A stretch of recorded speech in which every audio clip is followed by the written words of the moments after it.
I've seen a debate on TikTok and other places across the internet, but mostly TikTok, that seems to have the reading community divided. If you read the title of this video, you already know where I'm going with this. Does finishing an audiobook count as reading the book? Now, I'm what you might call a classic overthinker. I also try to apply logic to everything, and for that to happen in my head, things need rules and labels. I know, what a drag. But what if I told you that I was just firmly in the camp that taking in audiobooks and taking in physical books were two different things? Now, what if I told you that in the process of making this video, my mind may have been changed? Don't worry, I'm not just going to give you my opinion here. I want to really dig into the facts to see if we can get to the bottom of the question. Does finishing an audiobook count as reading the book? Does finishing an audiobook count as reading the book? Well, there you have it, son. Case closed, video done. I'm gonna go log off now and step out of my office to go to, but before I do, what if there's more than the simple AI overview for a quick dopamine rush? What if before AI, we all did research? It was a crazy idea. One that I'm certain not many have thought of. The people of the last decade had relied on other methods of finding information. Methods that required a little bit of work. Primitive. But what if? What if AI could be wrong? Once the thought crept into my mind like an unwanted tomato, I couldn't eat the sandwich. I like tomatoes, but not the unwanted kind. I needed to dig deeper. I needed to be a Redditor. No! I needed to prowl on Reddit. I needed to be a Redditor prowler. A predator. Yes, that name is perfect. Very well, we will go to Reddit. This Redditor asked, do you count audiobooks like reading? I've always read and had only listened to a few audiobooks before. I find I sometimes miss things I think that's a typo, I get distracted while listening. Whereas reading physical copies, my whole attention is on the book. I've made a real push to read this year.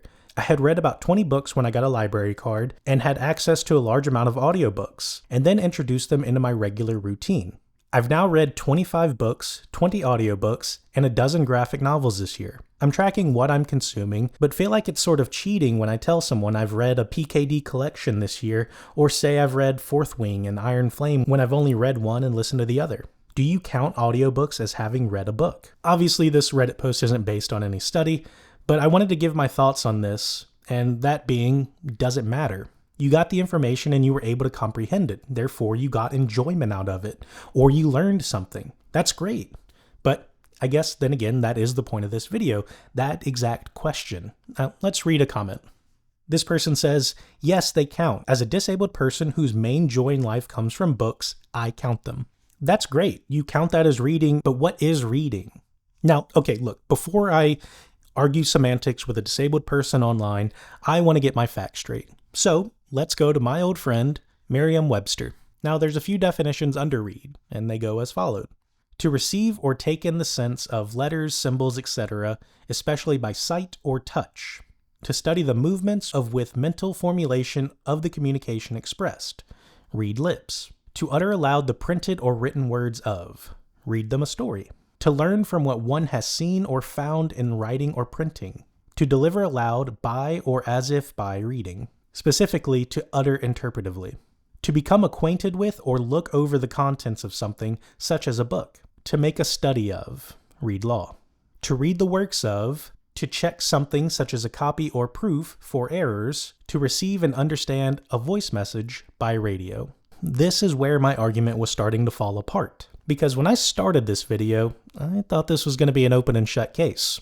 I was going to say that the official definition of reading was only the one that included symbols, but as I scroll down on one of the most verifiable dictionaries we have, I was met with, to receive and understand a voice message by radio. Okay, so we can get a radio message, and if we hear and comprehend it, it counts as reading. But when you play an audiobook, that isn't radio, that's streaming. I was curious as to why Webster made a distinction for radio but not streaming. Why did this audio thing get a pass on the illustrious dictionary I've relied on since I was told to by my first grade elementary school teacher, Mrs. Lee, but streaming didn't? In some ways I was lost, standing back at square one. My overthinking brain was shooting sparks, short-circuiting like a banana growing at the bottom of the ocean. That didn't make any sense. And neither does this. So I had to dig deeper. I had to ask, Why? and I wasn't getting anywhere. There wasn't a real answer other than the definition has evolved over time. Streaming is the new radio, and I guess when the definition was written, radio was what people were using. So we could stop it there, but I want to go a little deeper. I want to see what looking at words and listening to speech does to our brains. This is an article I found on Medical News Today. Now it's 2026, so 2019 was kind of a while ago, but let's give it a read anyway. Whether the words of a story come from listening or reading, it appears that the brain activates the same areas to represent their semantics or meaning according to new research. Using detailed brain scans, scientists at the University of California, Berkeley, have created interactive 3D semantic maps that can accurately predict which parts of the brain will respond to particular categories of words. When they compared the semantic brain maps for listening and reading, the researchers found that they were almost identical. It appears that the brain's representation of meaning does not depend on which sense acquires the words to convey it. A postdoctoral researcher of neuroscience at UC Berkeley says this: at a time when more people are absorbing information via audiobooks, podcasts, and even audio text, our studies show that whether they're listening or reading the same materials, they are processing semantic information similarly. Now, I found this on UC Berkeley News. The section of this article titled The Mind's Thesaurus was pretty interesting. Using semantical modeling, researchers arranged thousands of words on maps according to their semantic relationships. Under the animals category, for example, one can find the word bear, cat, and fish. The maps, which covered at least 1/3 of the cerebral cortex, enabled the researchers to predict the accuracy which words would activate which parts of the brain. The results of the reading experiment came as a surprise to Denise, who had anticipated some changes in the way readers versus listeners would process semantic information. She says, "We knew that a few brain regions were activated similarly when you heard the word or read the same word, but I was not expecting such strong similarities in the meaning representation across a large network of brain regions in both these sensory modalities." Her study is a follow-up to a 2016 Gallant Lab study that recorded the brain activity of 7 study subjects that listened to stories from the Moth Radio Hour. So what I've gathered is that when you listen or look at a book, your brain is processing everything in a very similar way, almost identical. Our brain is a map of words, and we're using a lot of the same parts of our brain to comprehend and process the story or information given. But one dirty Dan of a word that I kept seeing pop up in that article was similarly. That implies that there is at least one key difference in looking at a text in a book versus hearing someone read it. And it's just that. Looking versus hearing. And you're free to have that distinction, but that doesn't change the information the author recorded. Just like the way you consume the book or news article doesn't change the information that was given to you, other than being able to pronounce the correct names in a fantasy book. Take that, you dirty text lookers. So, do we have enough information to answer the question? I think so. Look, Merriam Webster has different definitions for read for a reason. Ultimately, looking at a book and listening to the audiobook are not the same.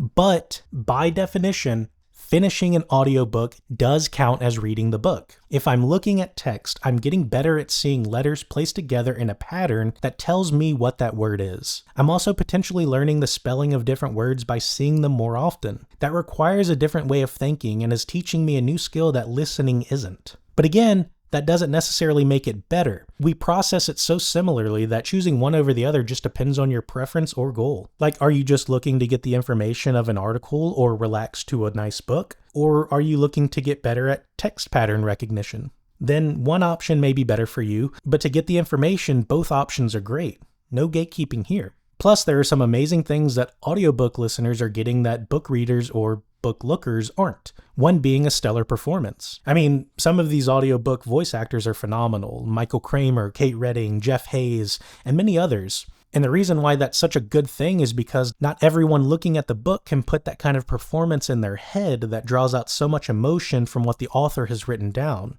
But the voice actors can bring out that element to enhance your book reading experience, really tugging on those heartstrings or really making you laugh. And another is, again, knowing the correct pronunciation of a character name. I'm looking at you, Yasna Kolin, Shalon Devar, Adalyn. Sorry, more Brandon Sanderson, Cosmere fun. Anyway, when it comes to reading a book or listening to the audiobook, I personally do both at the same time. I've said this in other videos, but I have ADHD and I get distracted easily. I also really suck at reading sometimes. Sometimes I can fly through text, and others I stumble a lot because my eyes go too fast and my brain can't catch up.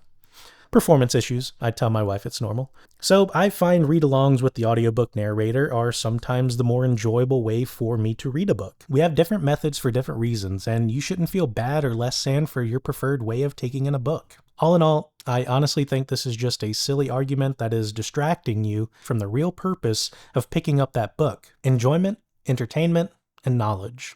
Reading is knowledge. Oh, I gotta find the video of that guy. Reading is knowledge. I think, Ty. Ty is his name. Ty something. Oh, that guy sucks. To sum it up, life is way too short to be worried about what counts as reading. But yes, audiobook listeners, you have, by definition, read those books.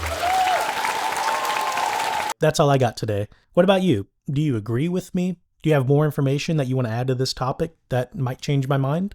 I'm open to it. Comment below and let's talk about it, but just be friendly. Later.